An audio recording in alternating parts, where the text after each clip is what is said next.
सद्गुरू coaching क्लासेसच्या YouTube channel मध्ये आपल्या सर्वांचे सहर्ष स्वागत।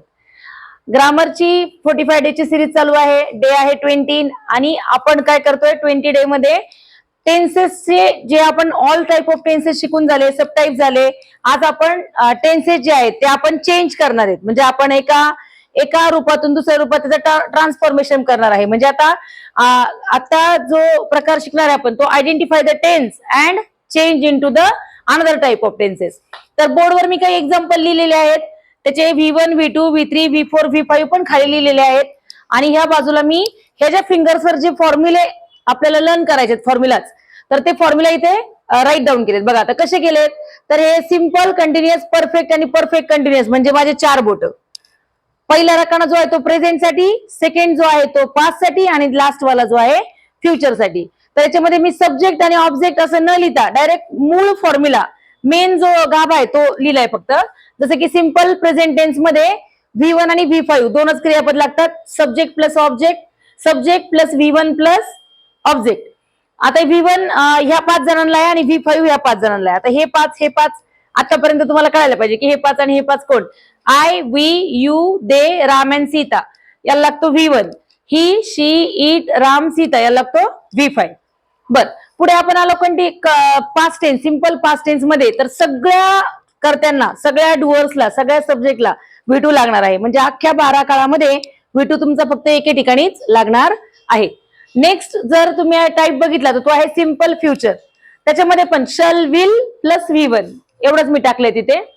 कंटिन्युअस मध्ये कसं ओळखायचं कंटिन्युअस, तर सगळ्या याच्यामध्ये V4 आहे आणि इथे am is are V4, इथे was were V4 आणि इथे shall will be V4। Perfect बघितला तर तिसरं बोट आहे, तिसरं टाइप 7, तिसरंच रूप आहे V3 आहे सगळीकडं, have has, had आणि इकडं shall will have। लास्ट जर तुम्ही सब टाइप बघितला तो आहे परफेक्ट कंटिन्युअस, त्याच्यामध्ये इकडे बिन नावाचा पाहुणा येतो, मगासारखाच फॉर्म्युला आहे, फक्त V3 च्या ऐवजी V4 आहे आणि बिन एक्स्ट्राच आहे। म्हणजे काय, have has been V4, had been V4 आणि shall will have been V4। आता सगळ्यात महत्वाचं म्हणजे प्रश्न येतो कसा, तर प्रश्नामध्ये एक वाक्य येतं। सपोज पहिलं वाक्य आहे, she teaches English in this school. बर, ह्या सगळ्यामध्ये आपल्याला एक गोष्ट ओळखता आली पाहिजे की याच्यात वर्ब काय आहे, बदलणार काय आहे। हा आहे सब्जेक्ट आणि हा आहे ऑब्जेक्ट। मी तुम्हाला आधीच सांगितलं, पहिल्याच व्हिडिओमध्ये सांगितलं, तुमचं ऑब्जेक्ट एका शब्दाचा असेल किंवा 1.5 ओळीचा असेल, टेन्सेस चेंज करताना त्याचा काहीही फरक पडत नाही। फरक कुठे पडतो, इथे फरक पडणार। आता याच्यावरनं तुम्हाला ओळखायचं की कुठल्या टाईपचा हा टेन्स आहे। याच्यामध्ये शल विल आलाय का, नाही, टीचला ES लागले। मग तुम्हाला माहिती अख्ख्या याच्यात आपला V5 कुठं आलाय, कुठल्या ठिकाणी आलाय, प्रेझेंट टेन्सला आलाय। म्हणजे आपलं काय असणार आहे, हे वाक्य आहे ते सिंपल प्रेझेंट टेन्सचं वाक्य आहे। तर आता आपण हे सिंपल प्रेझेंट टेन्सचं वाक्य उरलेल्या 11 याच्यामध्ये करू। मी एक सांगते तुम्हाला आणि काही जणांना विचारणार आहे, तर तुम्ही आन्सर करायचे। बघा आता सिंपल प्रेझेंट टेन्स आपण ओळखला, यालाच आपल्याला सिंपल पास्ट करायचं असेल, फॉर्म्युला काय आहे, yes plus V2 plus object. वाक्यामध्ये ज्याला मी डबल अंडरलाईन केली ते बदलणार नाहीये, मग काय बदलणार आहे, टीचेसचं काय होणार, V2 काय आहे टीचचा, टॉट। मग आता काय येणार, शी टॉट इंग्लिश इन दी स्कूल। झाला सिंपल पास्ट, इझिली झाला। आता पुढचा जर प्रकार बघितला आपण तर काय आहे, सिंपल फ्युचर आहे। मग याच्यामध्ये काय करणार, शीच्या समोर विल लागतो, हे मी तुम्हाला 17व्या व्हिडिओमध्ये सांगितले की कुणाच्या समोर काय लागतं, विल कोण वापरतं, शल कोण वापरतं, हे सगळं सांगितले। am is are कुठं लावतो, was were कुठं लागतो, have has कुणाला लागतो, सगळं सांगून झालेलं आहे। तर शीच्या समोर लागणार विल, म्हणजे काय येणार, शी विल आणि क्रियापदाचं पहिलं रूप टीच, टीचेस नाही येणार इथं, काय येणार, शी म्हणा माझ्या मागे, she will teach English in this school. This is your object and this is your subject. Subject आणि ऑब्जेक्ट काही कोणत्याही काळामध्ये बदलणार नाही। बदलणार काय, तर क्रियापदाचं रूप आणि त्याला लागणार पुढं टू बीचं रूप। ओके, आता पहिली लाईन आपण बोलता बोलता पूर्ण केली। आता पुढच्या लाईन मध्ये काय येणार, शी आली आहे, म्हणजे इथं शी आहे, तर इथं काय होणार, am is are। याच्यापैकी काय लागणार, am is are पैकी शीच्या समोर काय लागतं, शी इज। मग आता इथं टीचेस हा V5 आहे आपला, तर आपल्याला काय करायचं, दुसरी लाईन आहे कंटिन्युअस टेन्स आहे, म्हणजे आपल्याला कुठला प्रोग्रेसिव्ह आहे ना आपला हा, तर याच्यामध्ये आपण V4 वापरतो. मग मला सांगा टीचेसचा V4 काय होईल? टीचिंग होणार. मग आता काय येणार इथं? She is teaching English in the school. हाय काय झालं? कंटिन्युअस प्रेझेंट टेन्सचं वाक्य झालं. आता हेच वाक्य आपल्याला भूतकाळामध्ये बोलायचं, म्हणजे पास्ट टेन्स मध्ये बोलायचं. कसं बोलणार? She was teaching English in the school. तेच वाक्य आपल्याला फ्युचर मध्ये बोलायचं की ती शिकवणार आहे, आता शिकवत नाही पण शिकवेल असं. तर मग काय होणार? She will teaching English in the school. झालं. बोलता बोलता आपण दुसरं बोटही कम्प्लीट केलेलं आहे. आता तिसऱ्या बोटावर जर गेलो तर हा परफेक्ट आहे, परफेक्ट टेन्स आहे. त्याच्यामध्ये फॉर्म्युला आहे हॅव, हॅज आणि V3. मग आता तुम्हाला टीचचं V3 माहिती पाहिजे. टीच, टॉट, टॉट, टॉटच येतो तिथं, बरोबर. पण आता मग तुम्ही म्हणता मॅडम V2 ला पण टॉट आहे, V3 ला पण टॉट आहे, मग कसा ओळखायचा? इकडे बघा, सिम्पल आहे. इथे हॅव, हॅज, हॅड आणि शल विल हॅव येणारी. तिथं आला कुठं? जिथं आपण इथं टॉट वापरणार होतो, इथं आपल्याला कसं कळलं? नुसता टॉट आलाय, त्याच्या पुढे हॅव, हॅज नाही आलं, हॅड नाही आलं, शल विल हॅव नाही आलं, म्हणजे तो V3 नाही. हे तुम्हाला ओळखता आलं पाहिजे. मग आता इथं काय करणार आपण? शी टॉट, शी हॅज टॉट. काय येणार इथं? शी हॅज टॉट इंग्लिश इन दी स्कूल. नंतर काय येणार? करत होती, शिकवत होती, मग शी had taught English in the school. आणि लास्ट वालं she will have taught English in the school. समजलं? बोलता बोलता आपण तिसरं बोटही पूर्ण केलेलं आहे. आता चौथा जो प्रकार आहे परफेक्ट कंटिन्युअस, त्याच्यामध्ये मी तुम्हाला सांगितलं बिन नावाचा पाहुणा येतो, हॅव, हॅज, बिन आणि V4. चौथं बोट आहे पण किती रूप आहे? चौथंच रूप आहे, म्हणजे ING वालं रूप आहे. तर टीचचं ING वाला रूप काय आहे? टीचिंग आहे. मग शी च्या पुढे लागणार हॅज. शी हॅज बीन शाबास teaching English in the school. मग आता हे झालं प्रेझेंट टेन्स मध्ये परफेक्ट, प्रेझेंट परफेक्ट कंटिन्युअस झाला. आता पास्ट परफेक्ट कंटिन्युअस मध्ये काय येणार? She had been teaching English in the school. Very good. आणि लास्ट वालं शीच्या पुढे काय लागणार? शाल का विल? विल लागणार. She will have been teaching English in this school. समजलं? बघा, आपण एक वाक्य घेतलं आणि उरलेल्या 11 काळांमध्ये त्याला फिरवून आणलं, 11 घरात नेलं. आता पुढचा जो प्रकार आहे ना, पुढचा इथला हे जे सेंटेन्स आहे, पहिलं सेंटेन्स झालं आपलं. सेकंड सेंटेन्स मध्ये वर्ब आहे क्राईज. क्राईजचा अर्थ काय होतो? रडणे. तर क्राय म्हणजे रडणे आणि क्राईज आपण द बेबी आलंय. मी तुम्हाला म्हटलं ना, जगाच्या पाठीवर सब्जेक्ट मध्ये जर नाव आलं कुठल्याही व्यक्तीचं, म्हणजे ही, शी, इट, राम, सीता, तर राम आणि सीता नाही, बेबी आलं. द बेबी म्हणजे काय आलं? हे या थर्ड पर्सन सिंग्युलर आले ना, हे तिसऱ्या व्यक्तीबद्दल बोलतोय. मग याच्या पुढे आपल्याला V5 लागतो, म्हणजे क्राईज आलं. म्हणजे सांगा बरं आता V5 कुठं लागतो? म्हणजे हा टाईप कुठला आहे बोली दिलेला? सिंपल प्रेझेंट टेन्स आहे. बरं, आता मी ना सगळे नाही वाक्य सांगणार याचे, आता मी याचे काहीच वाक्य विचारणार. सांगा बरं, याचा सिंपल प्रेझेंट टेन्स आहे ना, तर याचं मला पास्ट परफेक्ट कंटिन्युअस सांगा. काय होईल? Past perfect continuous. The baby had been crying at night. The baby had been crying loudly at night. आता ह्याच वाक्याचं मला सिंपल पास्ट सांगायचा. क्राईड क्राईड होतो V2. The baby cried loudly at night. आता याचाच आपण जर इकडे बघितला तर काय आहे? फ्युचर परफेक्ट टेन्स सांगा. आता मला फ्युचर परफेक्ट मध्ये काय येणार? द बेबी विल नाही. काय मी काय विचारलंय बघा, हा विचारलाय तुम्हाला परफेक्ट. मला विचारलं काय? शल विल हॅव V3. क्राईडचं याचं क्राईडचं V3 काय आहे? Cried. The baby will have cried loudly at night. Very good. आता हे वाक्य उरलेल्या टेन्स मध्ये तुम्ही स्वतः करायचे. आता आपण पुढचं एक वाक्य घेऊया जे जरा वेगळं असेल. मला सांगा बरं, हा 6 नंबरचा जो सेंटेन्स आहे मी वाचते. ही हॅड लॉस्ट हिज की. हॅड आणि लॉस्ट आलाय. काय आलाय? मग ओळखा याच्यातला प्रकार कुठे आहे, हॅड आणि लॉस्ट. लॉस्ट लूजचं तिसरं आहे. हॅड काय आहे, लूजचं V2 आणि V3 मध्ये येतं, पण हॅड मुळे कळतंय आपल्याला. हॅड मुळे काय कळतंय, लॉस्ट आलाय, पण कुठला आहे मग हा हॅड कुठे येतो, इथे येतो, म्हणजे पास्ट परफेक्ट टेन्स आहे हा. चला आता याला सिंपल बनवून दाखवा मला. सिंपल प्रेझेंट टेन्स बनवा.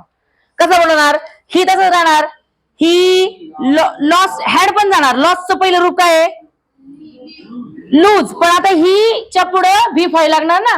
ही लुजेस हिज की, ही लुजेस हिज की. समजलं. आता याचं आपल्याला समजा हे करायचंय, काय करायचंय, पास्ट कंटिन्युअस टेन्स करायचंय.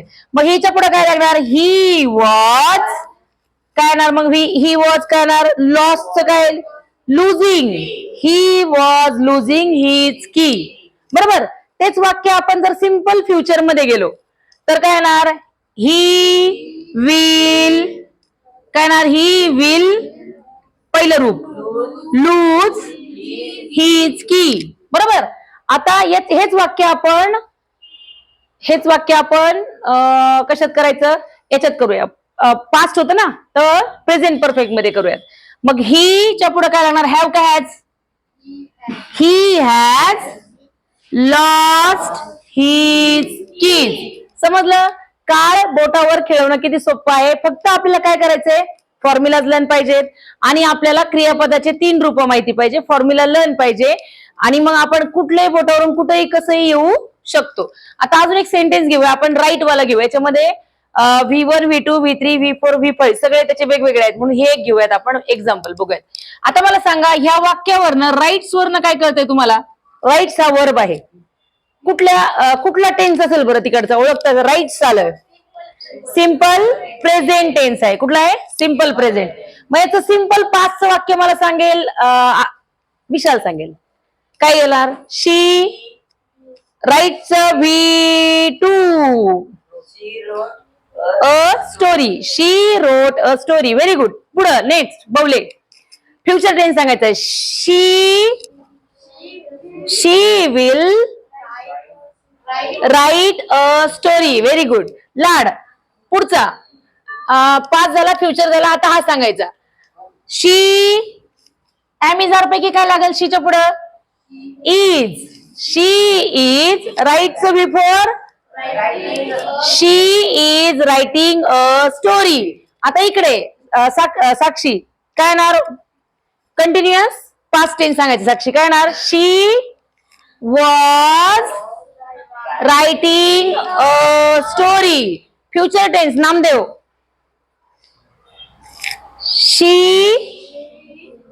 शीच्या पुढे काय लागणार, विल लागणार. She will be writing a story. नंतर प्रथमेश, पुढचा परफेक्ट टेन्स मध्ये प्रेझेंट परफेक्ट सांगायचा. शीच्या पुढे काय लागणार, शी हॅज, V3 काय आहे, return, she has return a story. आता इकडे श्रावणी, शी हॅड रिटर्न अ स्टोरी. पुढे कोण सांगते, देवयानी सांगते पुढचं वाक्य, हे वाला सिंपल परफेक्ट फ्युचर सांगायचं तुम्हाला.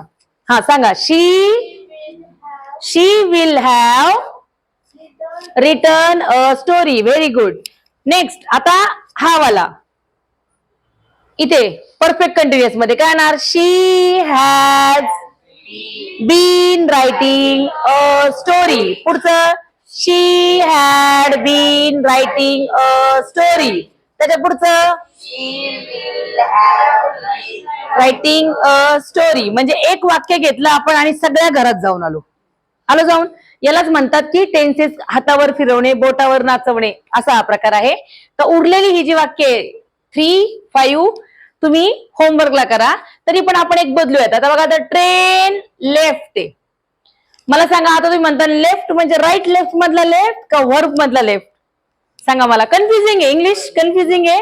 मी डे 1 लाच सांगितले की इंग्लिश मध्ये एकच शब्द खूप तोकडे, ते शब्द पुन्हा पुन्हा वेगवेगळ्या अर्थाने वापरले. तर लेफ्ट काय, वर्ब आहे, नाउन आहे, पोझिशन कुठली त्याची, मध्ये आलाय. मध्ये मी वर्ब कसा ओळखायचा, सब्जेक्टच्या माग आला की तो वर्ब ओळखायचा.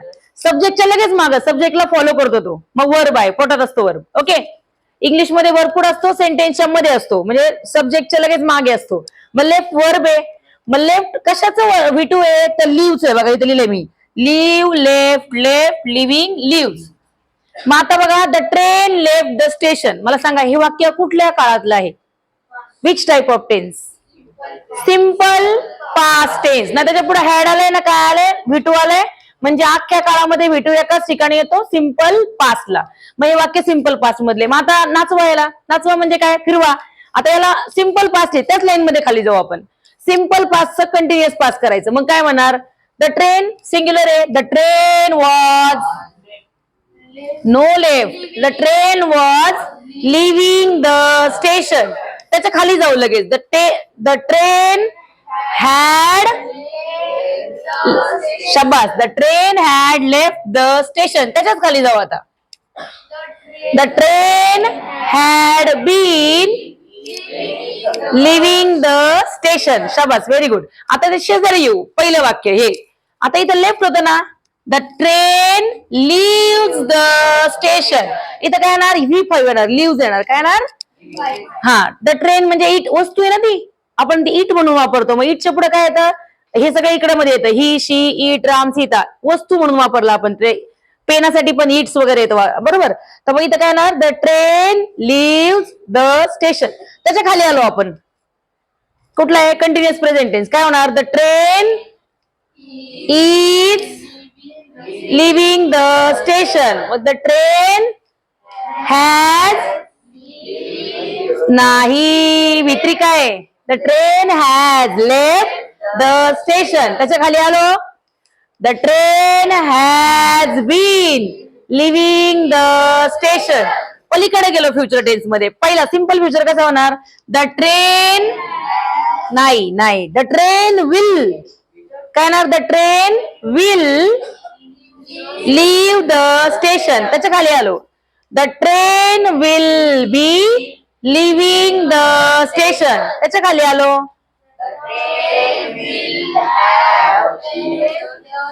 The train will have left the station. आणि सगळ्यात शेवटचा परफेक्ट कंटिन्युअस बघितला, फ्युचर परफेक्ट कंटिन्युअस. तर काय येणार, the train will have been leaving the station. अशा प्रकारे आपण आता काळ आपल्या म्हणजे बोटांवर बसवलेत, लेफ्ट हँड मध्ये ठेवलेत, आणि आता ते वारंवार वापरायचे. फॉर्म्युलाज आधी लर्न करणं महत्वाचं आहे. क्रियापदाचे 4ही 5ही रूप लक्षात ठेवणं महत्वाचं आहे. ते जर आलं तर तुम्हाला हा टॉपिक नक्कीच क्लिअर होईल. आशा आहे तुम्हाला आजचा व्हिडिओ नक्की कळला असेल. जरी काही डाऊट असतील तर कमेंट सेक्शन मध्ये नक्की कळवा. नेक्स्ट व्हिडिओमध्ये तुमचे जे डाऊट्स आहेत ते नक्की क्लिअर केले जातील. पुढच्या ग्रामरची सिरीज चालूच आहे. पुढचा व्हिडिओ असेल नेक्स्ट टॉपिकवर. भेटूया पुढच्या व्हिडिओमध्ये. धन्यवाद.